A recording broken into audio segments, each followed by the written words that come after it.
G'day, I'm Simon from the Territory Wildlife Park, and this is Morticia, the black-headed python.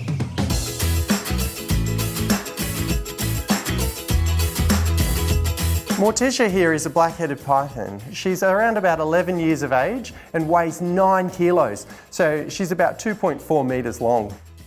One of the most striking features that you'll notice about Morticia is her black head, and that's obviously where they get their name, the black-headed python.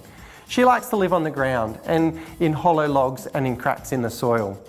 When she needs to warm up, she needs the sun's rays. So she'll just stick that black head and neck out of the crack or out of the log and absorb the sun's rays. Black-headed pythons are pretty common right across the top end.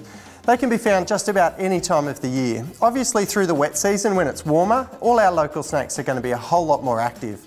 Throughout the dry season though, when nighttime temperatures get a bit cooler, the male snakes are often out looking for love, so you could see them just about any time of year.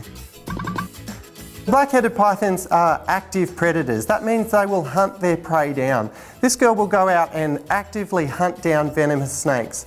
Other snakes in our area though, like our carpet snakes, tree snakes, our slaty greys, this girl will eat them too. She's not fussy. Not only snakes though, she'll also eat lizards. So our frillneck lizards, blue-tongue lizards, just about any reptile, this girl will have a go at. Oh, excuse me. Oh, g'day. How you going? A lot of our reptiles up here in the top end have decreased in numbers since cane toads have come through. Obviously we know cane toads are poisonous to our reptiles if they eat them.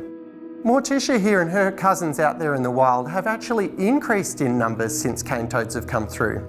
The reason for that is their biggest competitor, the king brown, who is another reptile-eating species, has almost been completely wiped out by cane toads.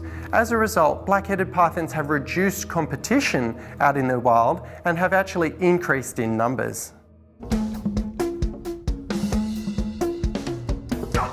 Because snakes are fairly common up here in the top end, a lot of people are fairly comfortable with them. Sometimes people think that they've got enough skills to go out and catch snakes. It's not a good idea if you don't know what you're doing. It takes a seasoned professional to be able to safely handle snakes.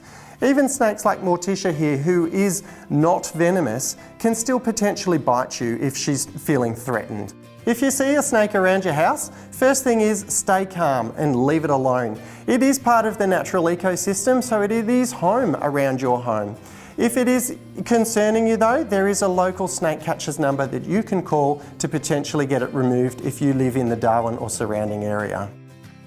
In the wild, snakes like Morticia will lay between 15 and 25 eggs. She'll stay close to those eggs and wrap herself around them and help them incubate for up to 3 months. That means she won't eat for 3 months. Once the little babies hatch though, they're all on their own. They know exactly what to do and can totally fend for themselves. At the Territory Wildlife Park, we have a whole range of reptilian creatures for you to meet. We have several black-headed pythons, just like Morticia here. We also have top-end carpet pythons, like our very popular Lady Gaga. We also have a range of different species, including the slaty grey snake. Morticia looks like she's just about had enough, so we'll pop her back to have some rest. We'll catch you next time.